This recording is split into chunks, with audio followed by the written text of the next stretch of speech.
you guys. Welcome back to another Flickers of Fear show. For whatever reason, I decided I was going to do the show with Mothman sitting beside me. I'm sure he'll have some contributions later on. I hope not. That'd be really scary if he actually started talking.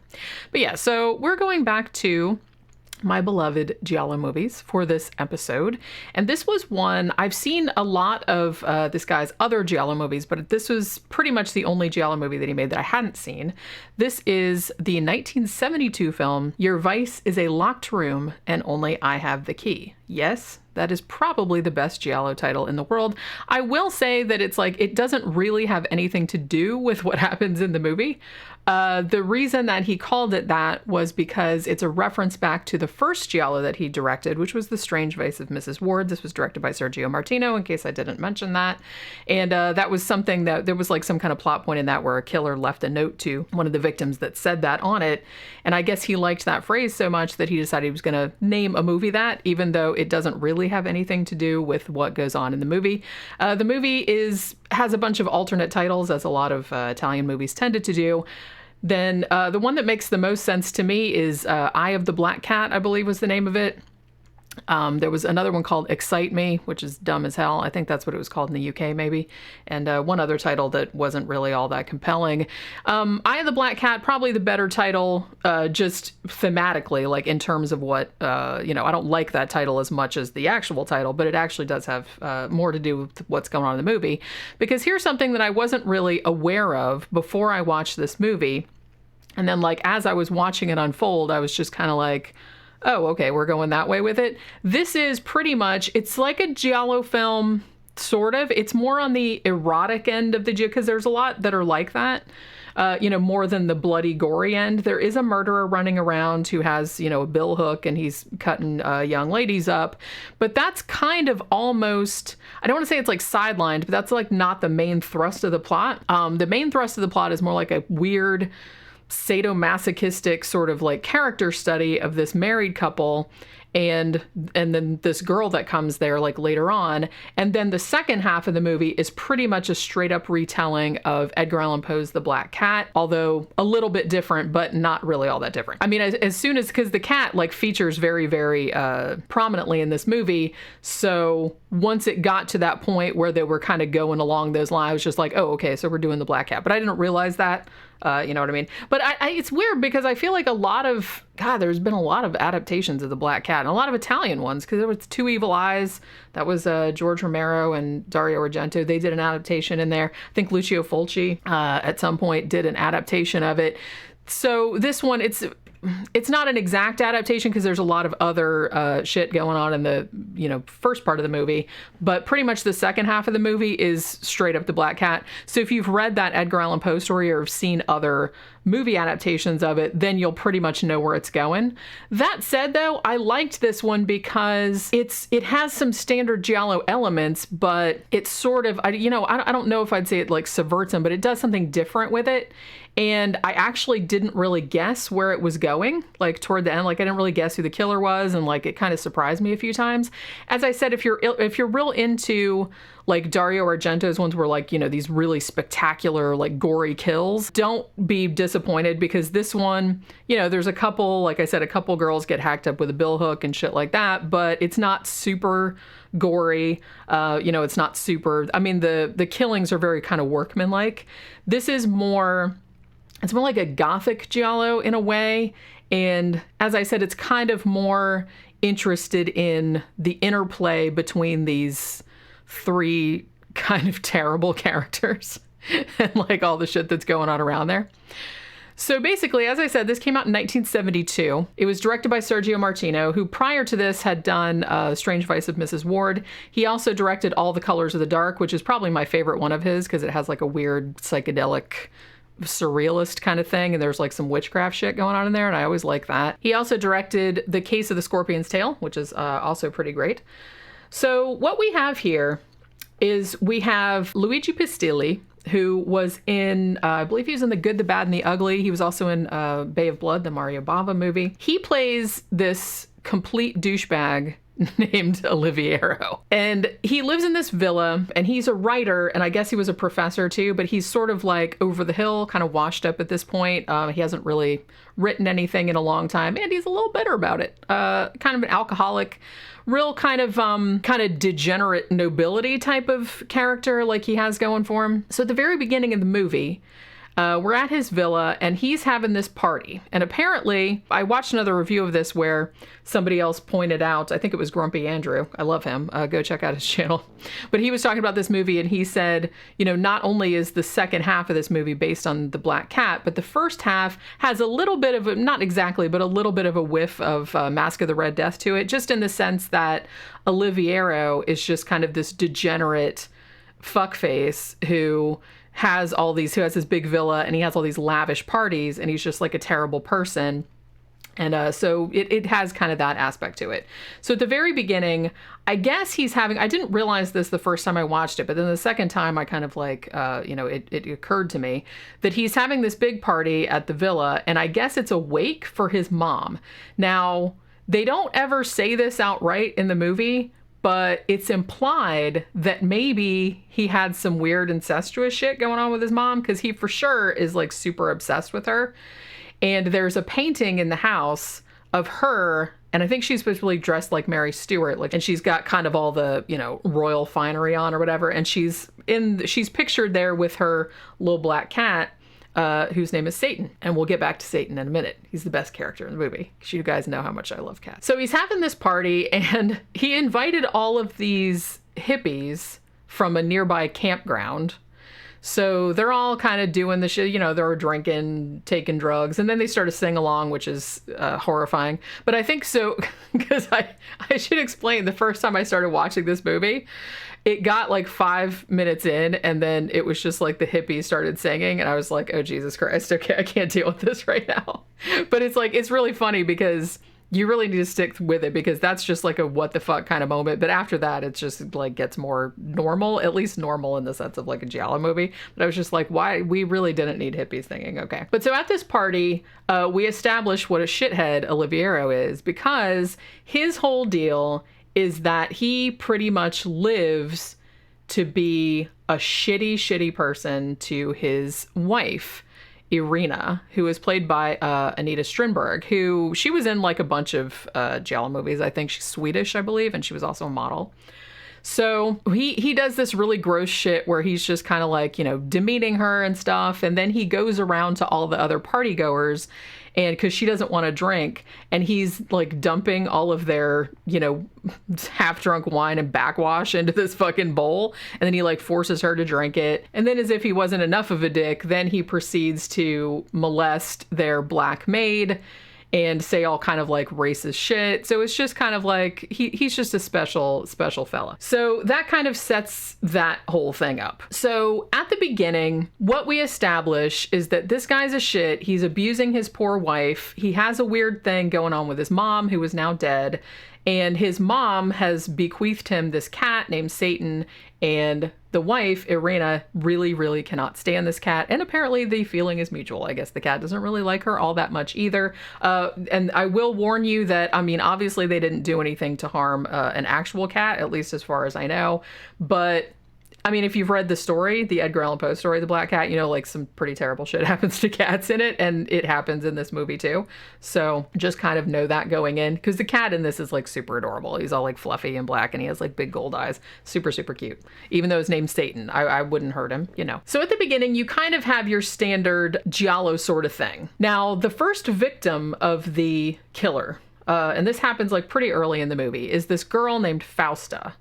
And Fausta used to be a student of Oliviero's when he was a teacher, and I guess they started bonking when he was her teacher, and then they kind of carried on the affair. I guess the wife kind of knows about it, because it seems like Oliviero kind of gets off on his wife knowing that he's fucking around on her. Although there's an implication later on too that he might be impotent, but I'm not really sure, what that's all about. I don't know. It was like an implication. It just kind of occurred to me. A couple things that some of the characters said led me to believe that. So Fausta, he's supposed to go meet her. They're going to go fuck or whatever.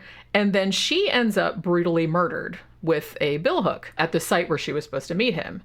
Coincidentally, Oliviero was not home that night. So the cops, who I guess it was sort of like an open secret that he was bonking her. She worked at a bookstore, and I guess he like hung out there at the bookstore too. The cops come to his house and are like, hey, were you home last night? And he's like, yeah, I was totally here. And then his wife, Irena, even though she knows that he wasn't home, and even though she knows that he is a horrible piece of shit who probably just killed a girl, said, yeah, he was totally here. So she like covers for him. So it's this whole like fucking, for the first part of the movie, which like I said, and I am going to spoil this because this movie is like super old. It came out in 1972. You can watch this movie. There's a really nice Arrow Blu-ray release if you want to buy it.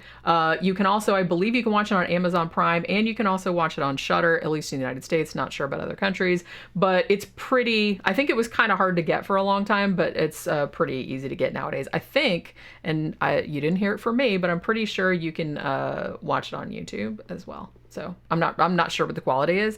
The one that I watched on Shudder, because they just added it a couple weeks ago, they added a bunch of Sergio Martino's movies.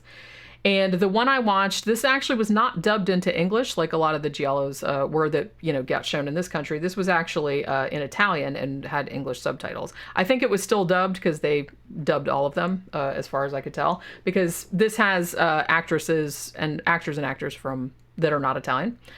So, you know, like Anita Strindberg is Swedish, Edvige Fenech, she's French, and she was in a bunch of Sergio Martino's movies too. We'll get to her in a minute.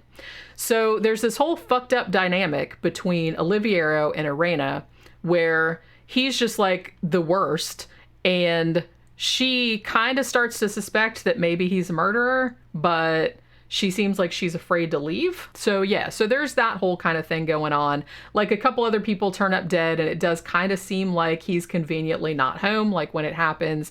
So she starts to more strongly suspect, like then their maid ends up getting killed, you know, in the house.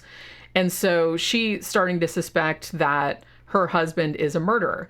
And you would not be, I mean, you could be forgiven for thinking that because, like I said, not only is this shit, but he actually, like, straight up, like, threatens to kill her sometimes. Like, it's like, oh, yeah, you'd really believe I could cut your throat. Maybe I'll start with you and all this other stuff. I'm like, dude, you're really not helping your case here. I'm just saying. So that kind of goes on for the first 20, 30 minutes of the movie. That's more like kind of the giallo thing. And you know that if you know anything about giallo movies, you know that the person that they really are setting up to be the killer is totally not the killer. So, I mean, even as much as they set Olivia's like he's just this terrible, terrible person, like there's nothing redeemable about him at all. He's never at home. So they set him up so obviously that you know that it's not him. So then a little way into the movie, we start to mix things up a little bit. Oliviero's niece, Floriana, invites herself to stay at the villa with them. Just, you know, hey, I'm showing up. You better come pick me up from the train station, bitches. It's kind of that kind of thing. Now, apparently, Oliviero has not seen her since she was a little girl.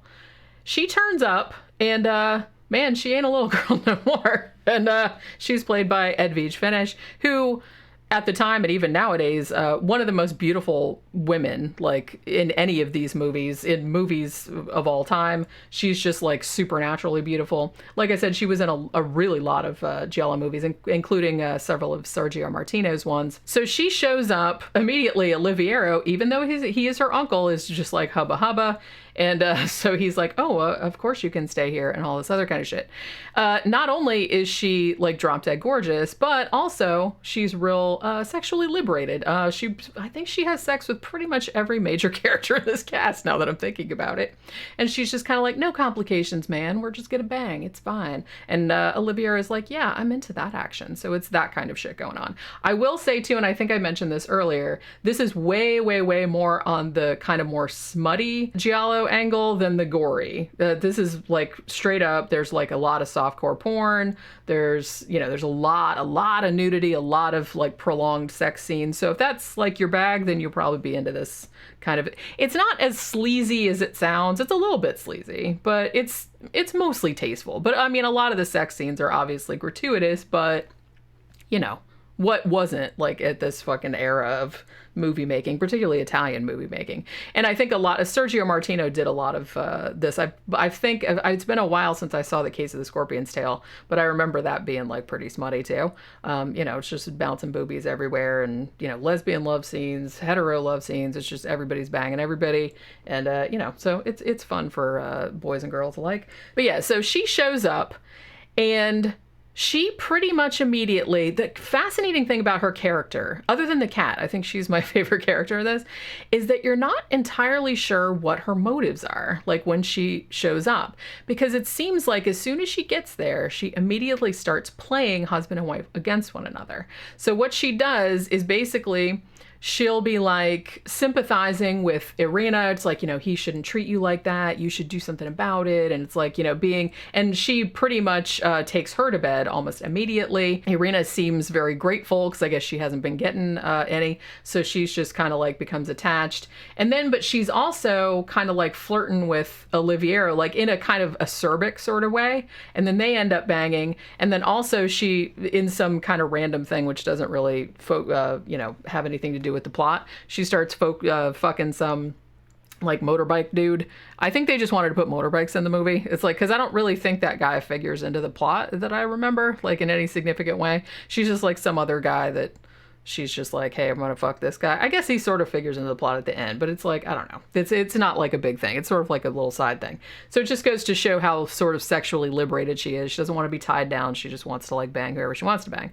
But like I said, because she shows up and immediately starts playing these two against one another, you're not entirely sure what her deal is. And for a second, I thought maybe she might be the killer, but that's not how it goes. So as I said, there's also a lot of shit going on with the cat, Satan. The cat sort of doing naughty cat shit, like killing a whole bunch of Irina's doves.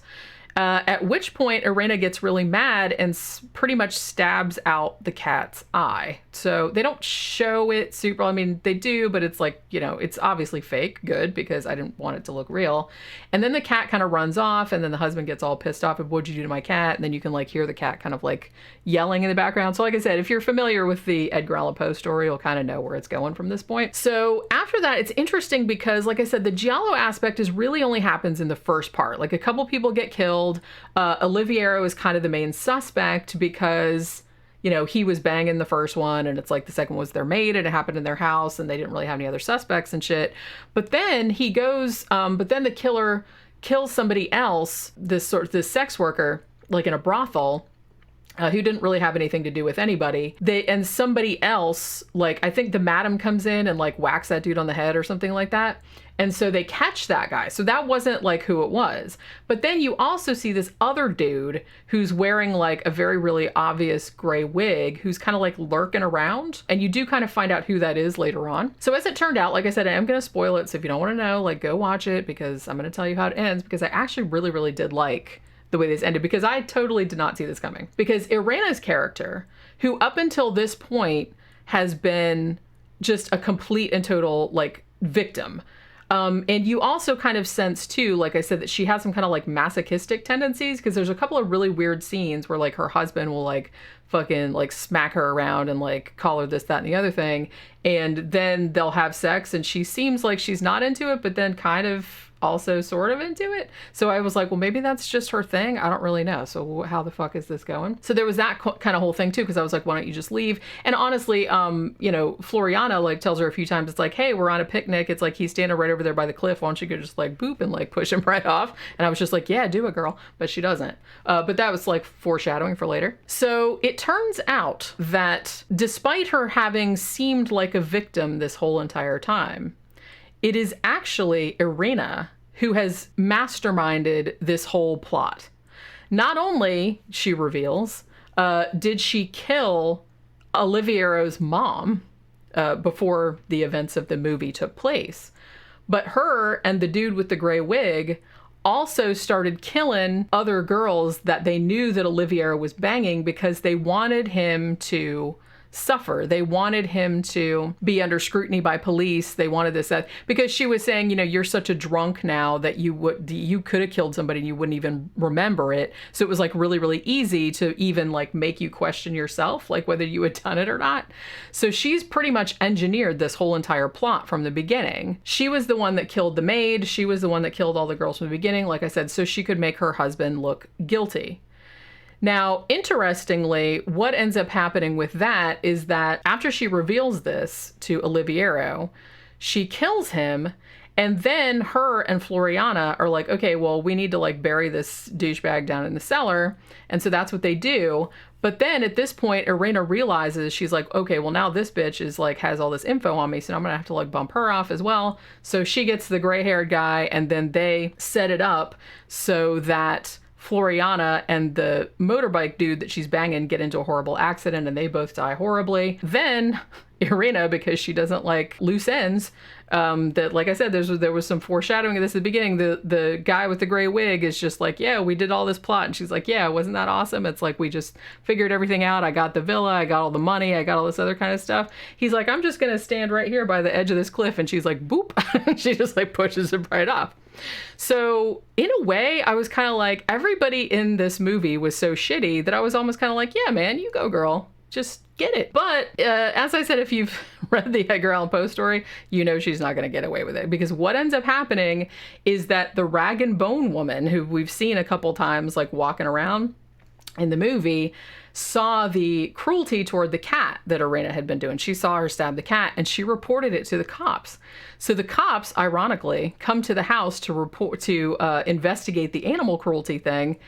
And while they are in the house, the cat starts yelling from behind the wall where Irina has hid the bodies, not only of her husband, but also of the maid that she killed earlier. So, you know, it doesn't look too good having some bodies behind the wall in the cellar. I was just kind of like saying, it's like, those aren't mine. I don't know how they got there. But like I said, just like the Edgar Allan Poe story, the cat somehow gets behind the wall where the bodies are and yells and yells and yells until the cops like bust the wall down. And that's how she's found out as the murderer. So as I said, this is actually, I've seen most of Sergio Martino's giallo movies, now that I'm thinking about it. This is not my favorite of them. I think that would probably be, like I said, all the Colors of the Dark. Just, I liked the psychedelic kind of shit going on in that one, and the witchcraft angle. I liked that. But this one is actually really good, really worth watching. Everybody in it is a terrible person, but they're terrible in really interesting ways. And I really liked the way that they focused on the interplay between the three main characters, and you weren't really sure, like I said, what anyone's motivations were. Like I said, the giallo aspect, as in, you know, unknown black-gloved killer going around hacking people up, it does have that aspect to it, but it's sort of like minimal. That's pretty much just in the second part, and then the first part rather, and then the second part goes more in a gothic Edgar Allan Poe direction, where it's just, you know, you find out this big reveal, she was the one that masterminded it all along. And as I said, if you're into gore, it's probably going to let you down, because there's really not a lot of the kills are just very, not lame, but they're just not all that bloody, not all that gory, not all that creative. But that said, you know, if you like smut, you'll really be into it too. Some of the shots in this are really, really cool. Like there's some really interestingly framed shots. The score didn't really make that much of an impression. Some people like it, some people hate it. I don't even really remember what was going on in it. As I said, the first time I watched this, like the first 5 minutes with the hippie party, I was just kind of like, I don't know if I'm in the mood for this right now. But that's pretty much the only time that bizarro shit happens. Like after that, it becomes sort of a more normal type of movie again. So kind of stick it out past that. Yeah, I didn't really get like, well, the hippies started singing and then it just kind of went on, and I was just kind of like, what the fuck is happening here? But it's just like a weird, like I said, what the fuck moment, which happens in this giallo movie sometimes. But other than that, this is a pretty solid giallo movie. Not the best, but not a throwaway one either. So definitely check it out if you like giallo movies and you haven't seen it. Oh, I forgot to mention this. There's a part kind of later on in the movie where Oliviero, who's an alcoholic writer, types the same phrase over and over again, like in the office. He goes in the office and slams the door, and then you hear typing. And then later another character comes in and sees like the same phrase like typed over the whole page. And I was thinking, wait a minute, This is pre The Shining. This came out in 1972. I can't remember when the book came out, but I can't even remember if that typing shit was in the book or if it was just in the Stanley Kubrick movie. But in any case, I'm pretty sure the novel came out after 1972. So the fact that, so now I wonder if Stephen King or Stanley Kubrick saw that and like were homaging it, because it happens a couple of times. I can't remember what I think the first phrase that's typed over and over again is something like kill her and bury her in the cellar, just like typed over and over and over. And then the second time it just says vendetta or like revenge over and over. So I just thought that was really interesting. I was like, maybe that's where like The Shining, where he got the idea from, because I didn't even realize. And I haven't really seen a lot of reviewers bring that up. So I thought that was like kind of an interesting little touch there. So, you know, who knows? All right, so that will do it for this Flickers of Fear on another Italian giallo classic. Your Vice is a Locked Room, and Only I Have the Key from 1972. So check it out. Like I said, it's on Shudder. I believe it's also on Amazon Prime. And I will see you guys on the next one. Bye.